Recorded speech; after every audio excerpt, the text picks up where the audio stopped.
Halo semuanya, di video kali ini kita akan belajar lebih lanjut lagi terkait dengan mata kuliah akuntansi keuangan menengah dengan pokok bahasan liabilitas jangka panjang.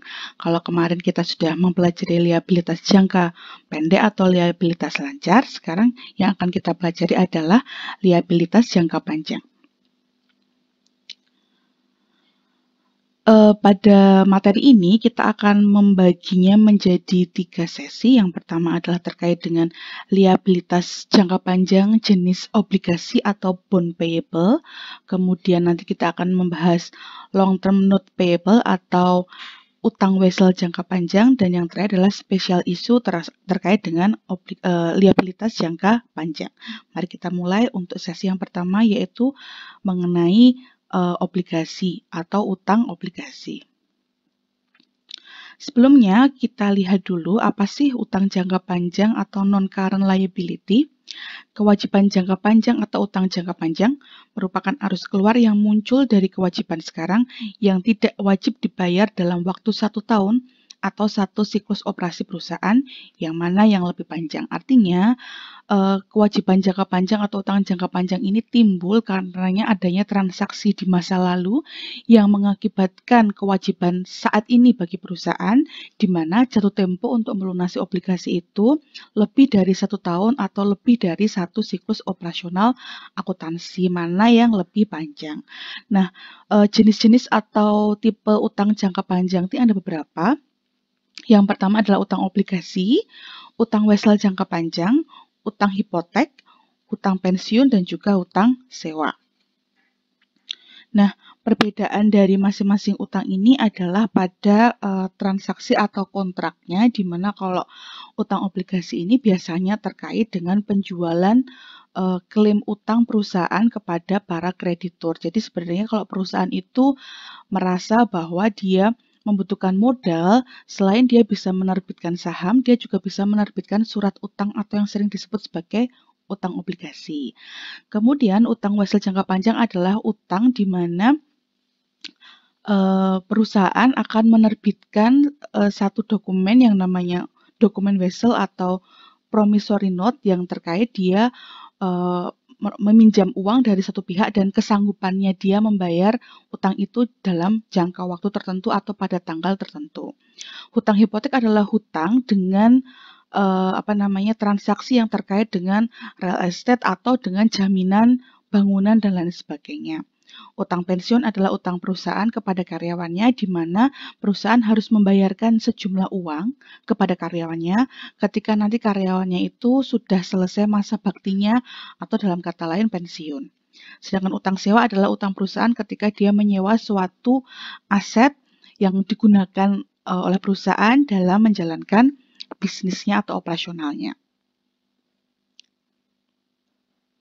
Nah, utang obligasi atau bond payable ini merupakan suatu jenis utang yang biasanya memang jangka panjang, di mana kontrak obligasi ini dikenal dengan sebuah perjanjian obligasi. Nah, dalam perjanjian obligasi ini atau kontrak obligasi ini menggambarkan perjanjian untuk membayar yang pertama sejumlah uang pada tanggal jatuh tempo yang telah ditentukan, ditambah atau plus bunga periodik pada tingkat tertentu pada saat tanggal tertentu atau pada face value-nya. Jadi face value itu adalah nilai yang digunakan untuk menghitung utang pada saat pembayarannya, baik itu bunganya ataupun pokok utangnya. Nah, obligasi ini biasanya berbentuk sertifikat. Kalau obligasi secara global itu biasanya nilai nominalnya itu per sertifikat adalah $1.000. Tapi kalau di Indonesia biasanya terkait kisaran 100 juta dolar per lembar. Jadi nanti sertifikat itu ada semacam sertifikatnya sehingga obligasi masuk ke dalam salah satu bentuk surat berharga. Jadi memang dulu kenapa namanya surat berharga, karena memang ada sertifikatnya. Selain disebut sebagai salah satu surat berharga, obligasi juga biasanya disebut sebagai salah satu portofolio gitu ya. Nah, pembayaran bunga obligasi ini biasanya dibuat semi-anual atau 1 tahun dibayar 2 kali, meskipun ada juga sih obligasi yang bunganya itu dibayar setiap 1 tahun sekali atau bahkan setiap bulan sekali. Tapi sebagian besar pembayaran bunga obligasi itu dibuat semi annual atau 1 tahun 2 kali. Nah, penerbitan obligasi ini dilakukan oleh perusahaan yang digunakan saat kebutuhan modal terlalu besar untuk satu orang kreditor. Jadi perusahaan itu ketika membutuhkan dana besar dan ingin mencari dana dari pihak ketiga, khususnya dari kreditor ya dalam bentuk peminjaman uang, ketika dia membutuhkan dana yang besar dan hanya bergantung pada satu orang kreditor, maka kemungkinan besar ada resiko-resiko yang tidak ingin ditanggung oleh perusahaan. Misalnya kreditor menjadi punya kendali terhadap perusahaan atau terlalu ikut campur pada perusahaan atau bunga yang dibayarkan akan terlalu tinggi pada satu waktu. Tapi kalau kreditornya banyak, bunganya bisa diatur untuk dibayar sehingga perusahaan bisa mencicil kewajibannya tersebut. Nah, ini contoh dari bentuk sertifikat obligasi dari Bank Pembangunan Indonesia BPI. Di sini ada nama penerbit obligasinya, yaitu nama perusahaannya, kemudian pembayaran bunganya, kemudian kapan pembayaran atau jatuh tempo obligasinya, dan nominal obligasinya ini biasanya adalah 100 juta rupiah. Meskipun kalau teman-teman itu sudah ikut pelatihan pasar modal, kita tahu kok kita sebenarnya itu sudah bisa membeli portofolio dengan jumlah yang lebih kecil, tapi biasanya saham ya. Tapi kalau obligasi memang biasanya jumlahnya besar. Di sini juga ada otoritasnya, yaitu direktur utamanya yang nantinya bertanggung jawab atas pembayaran obligasi tersebut. Nah, tipe dan nilai obligasi itu beragam, di mana nilai obligasi itu bergantung pada tipe-tipe obligasinya. Jadi ini adalah jenis atau tipe-tipe obligasi yang umum sering ditemukan. Yang pertama adalah obligasi dengan jaminan dan tanpa jaminan atau surat utang. Obligasi dengan jaminan atau secure bond, yaitu obligasi yang didukung oleh sebuah janji atas agunan. Nah, contohnya adalah obligasi hipotek dijamin dengan klaim atas real estate gitu ya. Jenis obligasi dengan jaminan selain obligasi hipotek, ada juga obligasi collateral trust yang merupakan obligasi yang dijamin dengan saham dan obligasi perusahaan lain. Sedangkan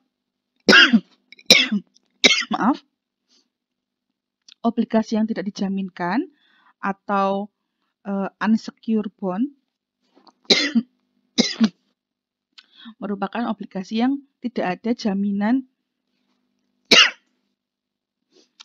jaminannya, sehingga pemegang obligasi itu yang nantinya adalah kreditor yang membeli obligasi itu, ketika perusahaan misalnya tidak mampu membayar, maka tidak ada jaminan aset yang akan diambil dari perusahaan atau akan diberikan oleh perusahaan kepada si pemegang obligasi atau kreditor atau bondholder ya. Kalau pemegang obligasi itu biasa kita sebut sebagai kreditor atau bondholder. Jenis obligasi yang selanjutnya adalah term, serial, dan juga callable bonds. Ini adalah jenis-jenis obligasi berdasarkan jatuh temponya. Kalau obligasi term adalah obligasi yang jatuh tempo pada satu tanggal tertentu. Sedangkan serial bond adalah obligasi yang jatuh tempo pada beberapa tanggal. Jadi perusahaan yang menerbitkan obligasi ini akan mencicil pembayaran utang obligasinya kepada bondholder. Sedangkan callable bonds adalah obligasi di mana penerbit obligasi, yaitu perusahaan, boleh melunasi obligasi itu sebelum tanggal jatuh tempo obligasi. Kemudian tipe yang selanjutnya adalah obligasi berdasarkan sifat penyelesaiannya ya. Yang pertama adalah obligasi convertible atau convertible bond, yaitu obligasi yang sebelum tanggal jatuh tempo obligasi, pemegang obligasi ini boleh menukarnya dengan saham milik perusahaan yang sama yang menerbitkan obligasi. Kalau commodity backed bond adalah obligasi yang memberikan memberikan kesempatan bagi pemegang obligasi atau kreditor ataupun holder untuk menukar obligasi tersebut dengan komoditi lain, misalnya barel minyak, tambang atau mineral misalnya emas, kemudian komoditi lainnya kayu. Tentu saja komoditi ini adalah yang berasal dari perusahaan penerbit obligasi. Kemudian ada deep discount bond, adalah obligasi yang diterbitkan jauh di bawah harga nominalnya, sehingga sebenarnya pemegang obligasi ini akan mendapatkan keuntungan karena dia akan mendapatkan pengembalian obligasi yang lebih besar daripada harga beli obligasi.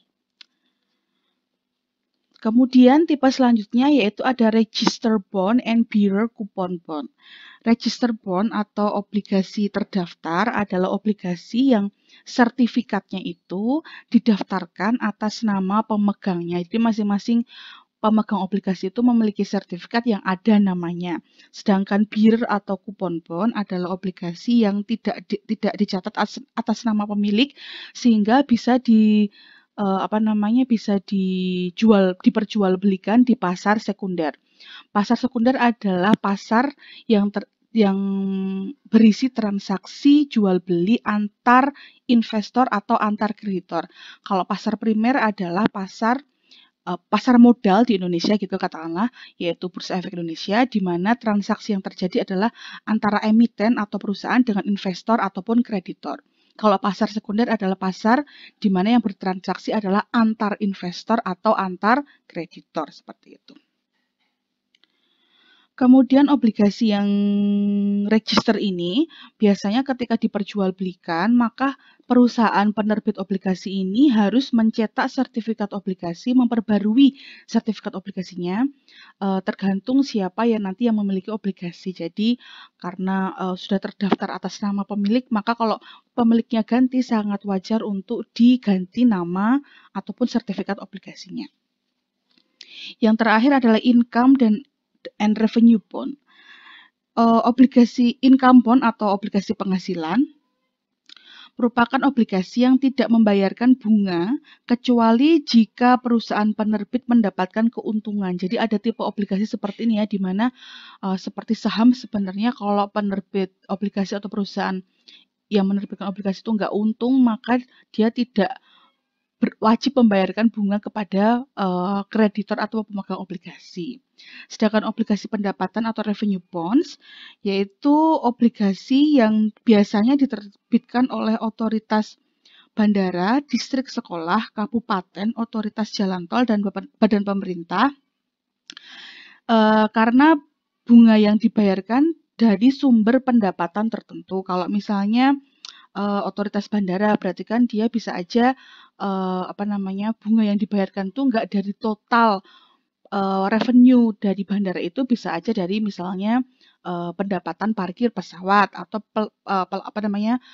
pendapatan sewa tempat dan lain sebagainya. Sehingga tergantung, jadi tidak bunga itu dihitung berdasarkan pendapatan tertentu dari satu perusahaan yang menerbitkan obligasi. Nah, teman-teman mohon dipahami tipe-tipe obligasi ini sehingga nanti kalau ada transaksi-transaksi terkait dengan masing-masing tipe obligasi, teman-teman bisa memahami bagaimana cara perlakuan akuntansinya. Nah, obligasi ini untuk bisa dijual kepada masyarakat atau kepada kreditor atau kepada investor gitu ya. Jadi investor tuh belum tentu dia membeli saham ya, bisa aja jika dia membeli obligasi. Nah, obligasi ini harus diterbitkan oleh perusahaan melalui mekanisme tertentu. Biasanya dia akan mendaftar di pasar modal, kemudian memenuhi syarat-syarat yang diminta oleh Bursa Efek Indonesia dan Otoritas Jasa Keuangan. Kemudian dia akan menggunakan underwriter atau pialang saham atau pialang obligasi atau pialang investasi. Kemudian dia akan melakukan transaksi diwakili oleh underwriter tadi, dan biasanya transaksi dilakukan baik di pasar primer maupun pasar sekunder.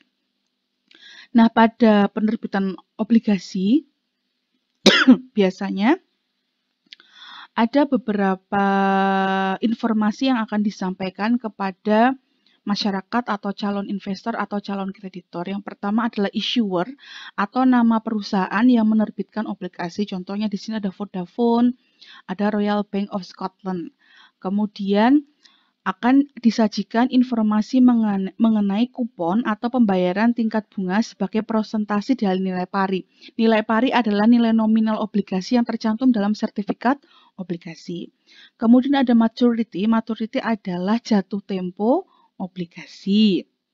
Kemudian ada price atau harga dari nilai pari. Jadi katakanlah nilai pari 100.000, harga jualnya tuh bisa lebih dari 100.000 atau bisa kurang dari 100.000. Biasanya kita menyebutnya sebagai kurs jual.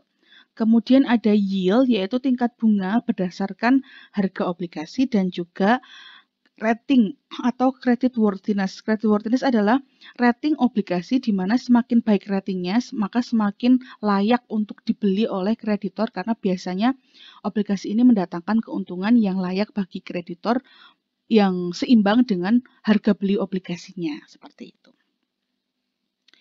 Nah, ini contoh obligasi yang lebih spesifik lagi ya. Ini adalah obligasinya McDonald. Teman-teman pasti udah tahu ya, sering makan di McDonald, beli dong obligasi maupun atau sahamnya ya. Di sini nilai ininya adalah $5.000 per lembar.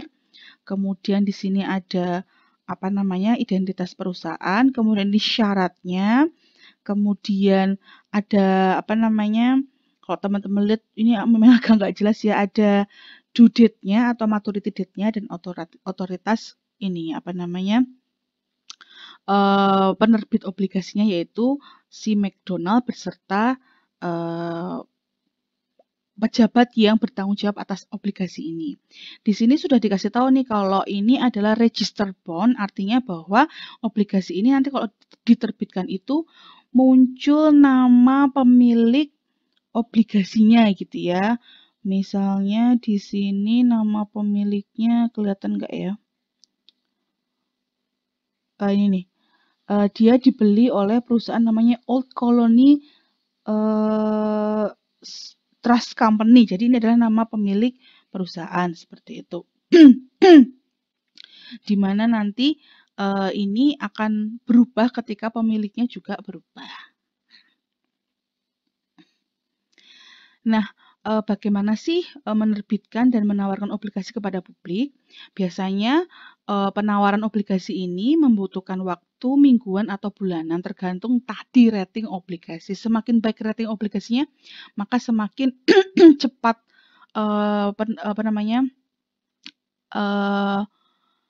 lakunya ya, karena brand dari perusahaan itu mempengaruhi cepatnya obligasi itu diminati oleh publik. Nah, perusahaan penerbit tadi harus menetapkan pialang obligasi atau yang disebut sebagai underwriter. Biasanya underwriter ini adalah seperti makelar sebenarnya, pihak perantara yang mempertemukan antara perusahaan atau emiten dengan investor atau kreditor. Kalau teman-teman nonton film-film Wall Street gitu ya, bahwa di dalam gedung Wall Street itu banyak sekali orang yang bekerja menawarkan saham kepada para investor maupun kreditor. Yang diuntungkan dari sini ya siapa sih?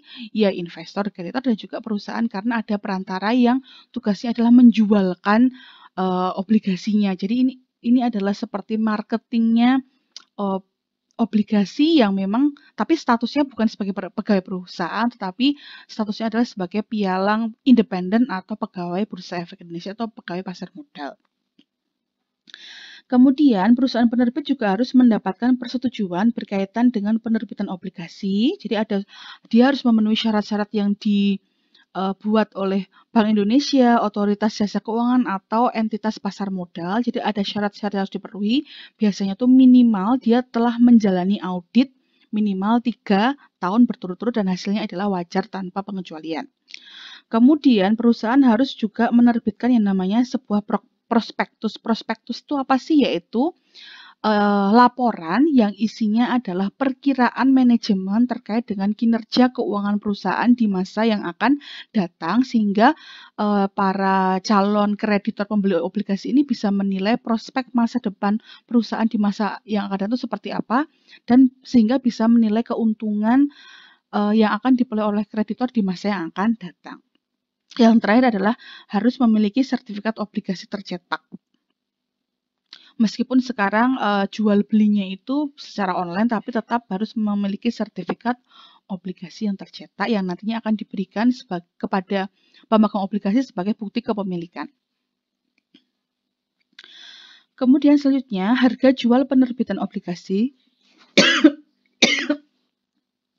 ditentukan oleh yang pertama, supply and demand dari pembeli dan penjual. Disinilah hukum ekonomi berlaku ya, di mana semakin banyak supply, permintaan semakin berkurang, berarti harganya biasanya cenderung turun. Tapi kalau supply-nya sedikit, permintaannya tinggi, biasanya harganya juga naik. Kemudian resiko relatif terkait dengan perusahaan ataupun bisnisnya perusahaan. Bisnis food and beverages itu resikonya lebih kecil dibandingkan bisnis katakanlah barang-barang mewah, misalnya bisnis real estate gitu ya, atau bisnis tambang mineral gitu ya. Orang tidak setiap hari beli emas, tapi orang pasti setiap hari membeli kebutuhan makanan, food and beverages, sehingga industri food and beverages itu less risk dibandingkan dengan industri pertambangan atau mineral. Jadi memang di situ harga jual suatu obligasi juga bisa dipengaruhi oleh resiko relatif yang dialami oleh perusahaan. Kondisi pasar dan keadaan ekonomi. Jadi kondisi pasar dan keadaan ekonomi saat penerbitan obligasi itu juga mempengaruhi harga jual penerbitan obligasi. Kalau kondisi pasar dan ekonominya itu stabil, maka harganya juga stabil. Atau kalau baik, maka harganya bisa lebih tinggi dari nilai nominalnya. Jadi harganya bisa lebih dari 100% dari nilai pari atau nilai nominalnya. Begitu juga sebaliknya, kalau kondisinya lagi nggak bagus, harganya bisa di bawah. Nah, komunitas investasi itu menilai obligasi pada present value-nya atau nilai sekarang, di mana yang diukur nilai sekarang yang diukur maksudnya adalah nilai sekarang dari uang yang akan diterima di masa yang akan datang. Nah, ini kita nanti sudah main time value for money ya, atau yang disebut sebagai nilai waktu dari uang. Jadi uang yang akan diterima sekarang nilainya dengan nominal yang sama, katakanlah 1 juta. 1 juta sekarang itu pasti nilainya atau daya belinya akan berbeda dengan 1 juta 1 tahun yang akan datang atau 2 tahun yang akan datang, sehingga komunitas investor ini atau kreditor ini akan menilai uang yang akan diterima pada saat pelunasan obligasi di masa yang akan datang, dilihat nilai sekarangnya itu berapa. Di mana nilai sekarang yang dimaksud itu termasuk di dalamnya adalah bunga dan juga pokok dari utang itu. Nah, nanti kita akan lihat yang dimaksud dengan kalimat ini itu seperti apa. Nah, selain harga jual, yang terkait dengan penerbitan atau penilaian utang obligasi adalah tingkat bunga. Ada beberapa tingkat bunga yang dipakai dalam transaksi obligasi ya. Yang pertama adalah tingkat bunga ditetapkan, kupon or nominal rate, dan yang terakhir adalah suku bunga pasar atau suku bunga efektif.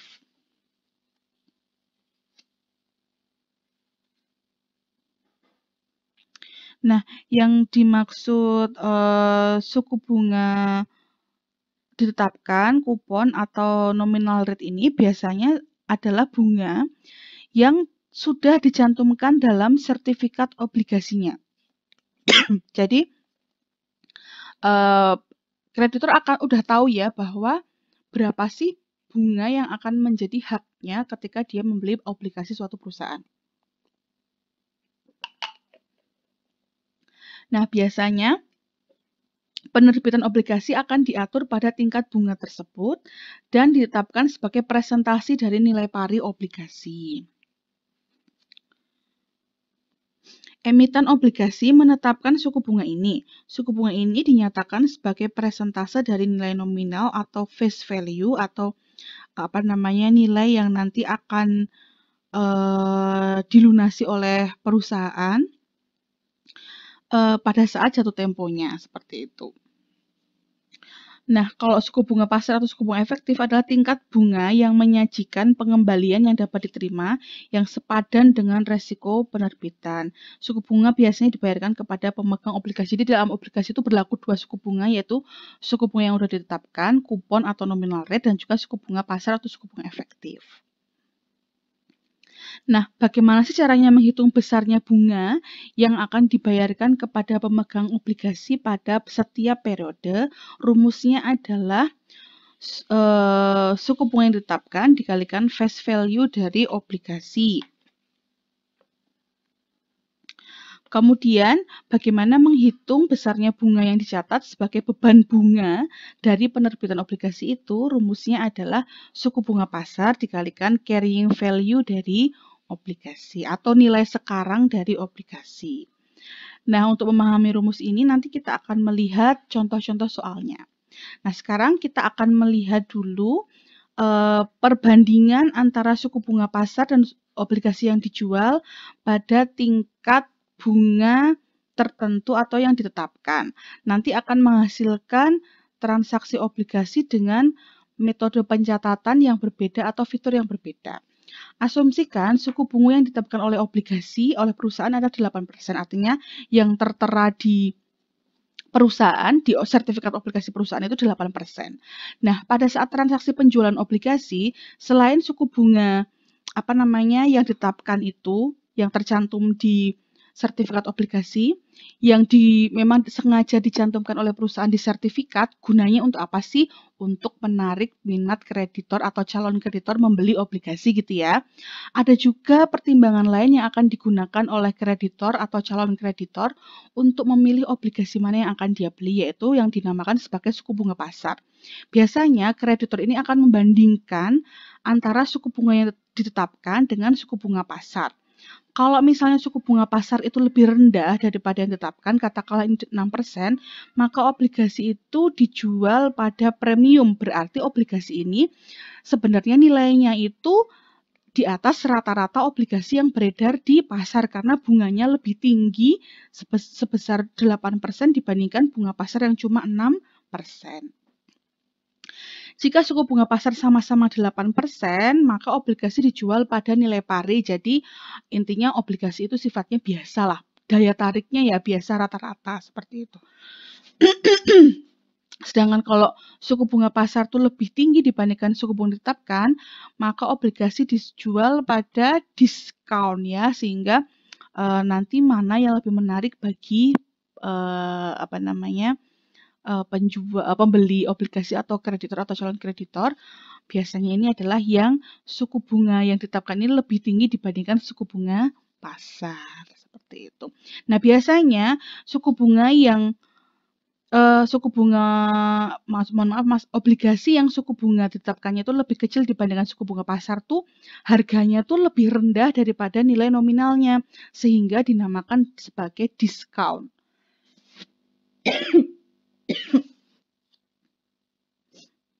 Nah, ini ada ilustrasi kasus terkait dengan obligasi.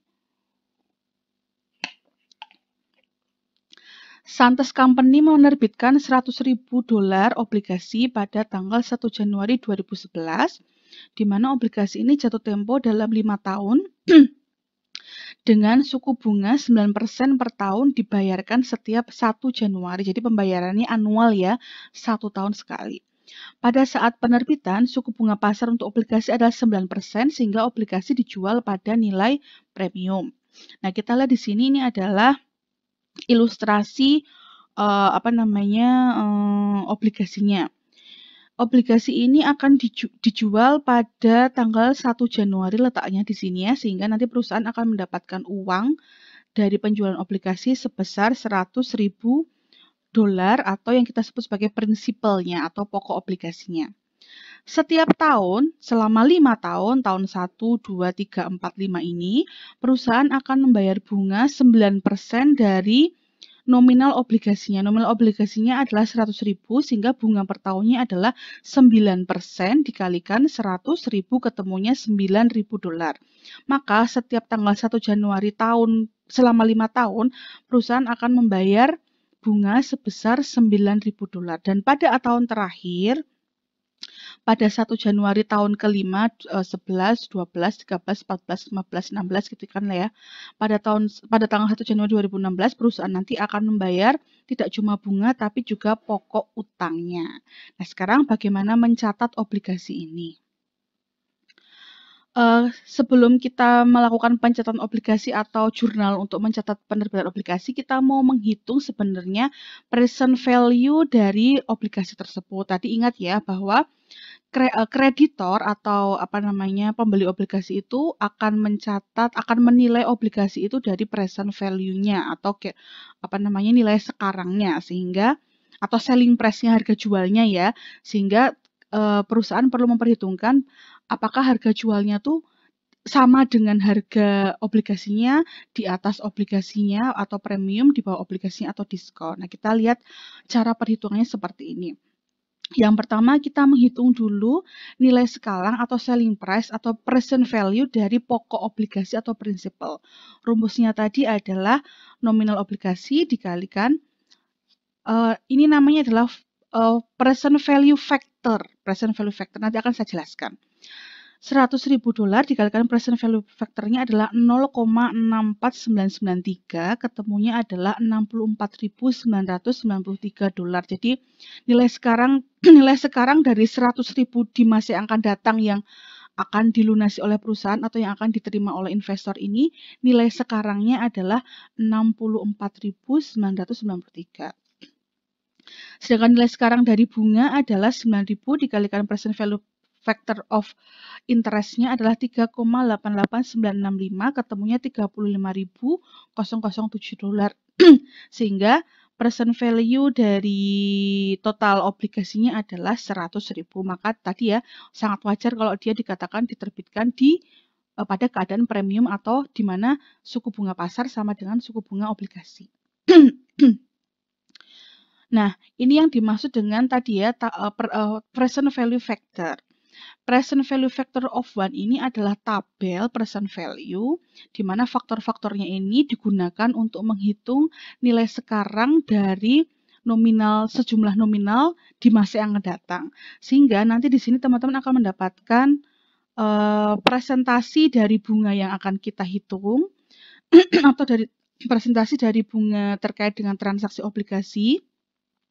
Kemudian jangka waktunya, katakanlah tadi jangka waktunya katakanlah 10 tahun ya. Jangka waktunya 5 tahun, bunga obligasi adalah 9%. Maka kita lihat yang 9%, kita lihat berapa sih present value factor 5 tahunnya, berarti ini tahun pertama, tahun kedua, ketiga, keempat, dan kelima, sehingga menghasilkan present value factornya adalah 0,64993 nih. 0,64993. Ini asalnya dari present value factor. Kemudian ada juga tabel present value of an ordinary annuity. Ini adalah present value atau nilai faktor present value dari bunga tahunan ya. Tadi kalau bunganya 9% 5 tahun, maka present value factornya adalah 3,88965 ya. Jadi kalau bunga itu namanya tabelnya adalah present value of an ordinary of annuity atau nilai sekarang dari sebuah bunga tahunan, karena tadi bunganya 9% itu adalah tahunan. Sehingga di sini present value factornya adalah 3,88965 seperti itu. Jadi ini adalah tabel faktor-faktor yang digunakan untuk menghitung nilai sekarang dari satu nominal tertentu di masa yang akan datang gitu ya. Jadi ini nanti teman-teman udah mempelajari yang namanya time value for money atau nilai waktu dari uang. Nanti kalau ada pertanyaan yang lebih lanjut terkait dengan ini, silakan ditanyakan di forum atau WhatsApp group. Nah, ayat jurnal saat penerbitan obligasi tanggal 1 Januari 2011, jurnalnya adalah kas debit karena perusahaan itu kan menjual surat utang obligasi untuk mendapatkan dana ya, sehingga kas bertambah utang bertambah, yaitu utang obligasi kredit sesuai dengan nominalnya itu $100.000. Kemudian pada saat pembuatan laporan keuangan tanggal 31 Desember, karena kita menggunakan basis akrual, maka transaksi dicatat pada saat terjadinya bukan pada saat ada kas masuk atau kas keluar. Sehingga pada tanggal 31 Desember perusahaan itu sudah harus mengakui adanya kewajiban membayar bunga di tanggal 1 Januari 2012, sehingga pada akhir tahun ini perusahaan akan melakukan jurnal penyesuaian, membuat jurnal penyesuaian dengan jurnal sebagai berikut. Beban bunga obligasi 9.000, 9% dari 100.000, kreditnya adalah utang bunga obligasi 9.000.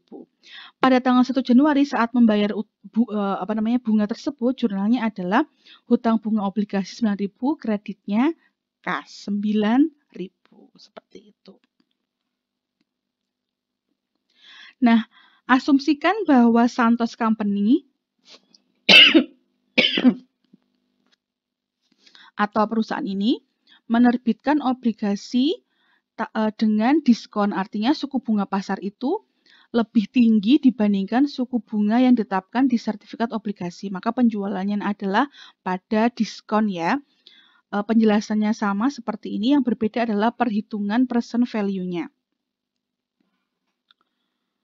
Present value-nya yang membedakan di sini adalah prinsipalnya, di mana present value factor-nya ya, di mana present value factor dari pokok obligasinya adalah 0,59345, sehingga menghasilkan present value of the principal atau nilai sekarang dari pokok obligasi 100.000 dikalikan 0,59345, ketemunya adalah 59.345.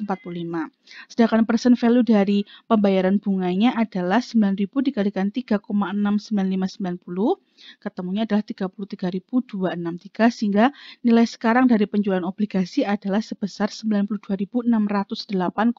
Artinya harga jual obligasinya sebenarnya adalah 92.608,10 sen. Present value factor-nya kita lihat di sini, kita balik ke tabel present value factor ya.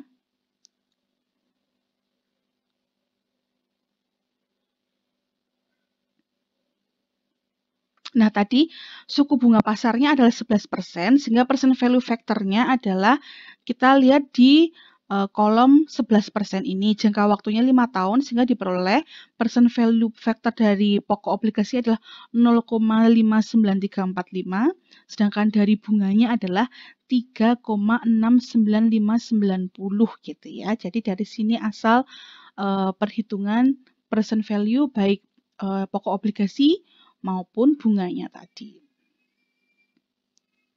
Ya, sehingga kita lihat di sini bahwa sebenarnya present value atau harga jual dari obligasi ini 92.608, di mana dia lebih rendah dari nominal obligasinya yaitu 100.000.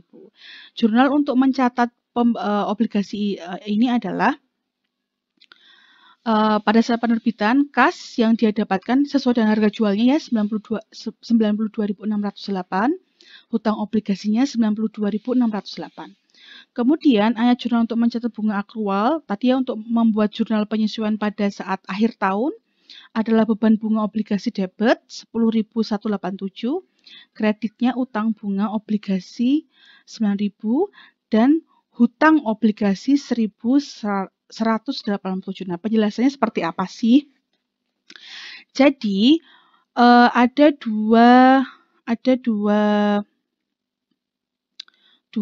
hal yang harus kita perhatikan, yaitu bunga yang ditetapkan dan juga bunga tadi bunga pasar ya, di mana bunga pasar yang lebih tinggi dibandingkan bunga yang ditetapkan itu menyebabkan obligasi dijual dengan metode diskon atau harga jualnya lebih rendah. Jadi perusahaan ini hanya berhasil menjual obligasi seharga 92.608, tetapi tetap harus melunasi obligasi di masa yang akan datang itu jumlah pokok utangnya adalah tetap 100.000. Nah, nanti di buku besar utang obligasinya harus kita sesuaikan. Jadi setiap tahun buku besar utang obligasi ini harus bertambah, sehingga di akhir tahun kelima ini total hutang obligasi itu saldo akhirnya harus 100.000 gitu ya.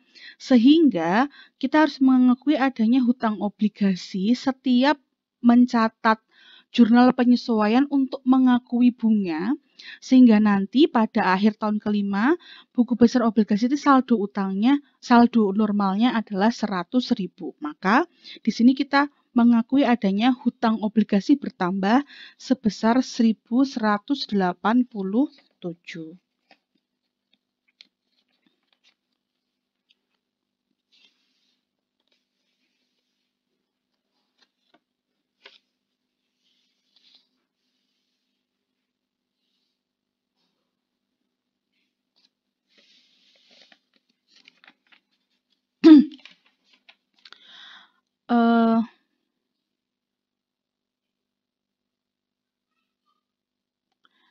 Sebentar ya, 1.187 itu asalnya dari 11% dikalikan 92.608. Jadi 9.000 ini asalnya dari 10%, 9% dikalikan nominal obligasinya, yaitu 100.000, maka hutang bunga obligasinya adalah 9.000. Sedangkan 1.187 itu asalnya dari, mohon maaf, jadi saya ulang ya. Hutang bunga obligasi ini nominalnya berasal dari 9% dikalikan 100.000. Sedangkan 1.187 itu asalnya dari seperti ini. Asalnya dari 10.187 dikurangi 9.000. Nah, 10.187-nya ini asalnya dari 11% dikalikan 92.608. Jadi suku bunga pasar dikalikan harga jual obligasinya tadi, yaitu 92.608, sehingga hasilnya adalah 10.187, sehingga selisihnya ini merupakan penambahan utang obligasi sebesar 10.187 dikurangi 9.000, ketemunya 1.187. Jadi setiap teman-teman membuat jurnal penyesuaian di akhir tahun, jurnalnya harus ada ini. Selain mengakui adanya beban bunga dan utang bunga, ada juga mengakui penambahan utang obligasi, dan jurnalnya selalu sama seperti ini selama 5 tahun. Pada saat pembayaran bunga, jurnalnya adalah hutang bunga obligasi 9.000, kasnya 9.000. Jadi yang tetap kita akui adalah sebesar 9.000. Nah, selisih antara bunga dan bunga pasar dan bunga nominal yang mengakibatkan beban bunga obligasinya ini membesar, itu adalah selisih untuk mengakui adanya sebenarnya perusahaan itu mengindikasikan dia membayar bunga lebih besar dibandingkan dengan bunga tertera 9%, karena dia mendapatkan uang yang lebih kecil sedangkan dia harus mengembalikan uang yang lebih besar, yaitu 100.000. Jadi selisih dari 100.000 dikurangi 92.608 ini akan secara berkala selama 5 tahun itu diakui sebagai penambahan beban bunga obligasi, seperti itu. Nah, sampai di sini dulu pertemuan kita, penjelasan saya terkait dengan utang obligasi dan penerbitan obligasi. Silakan nanti kalau ada pertanyaan bisa disampaikan di WhatsApp group atau di forum. Terima kasih telah menyaksikan video ini. Sampai jumpa lagi pada pertemuan dan video yang berikutnya. Semangat belajar, tetap semangat ya. Semoga teman-teman tetap diberi kemudahan dalam memahami materi. Terima kasih.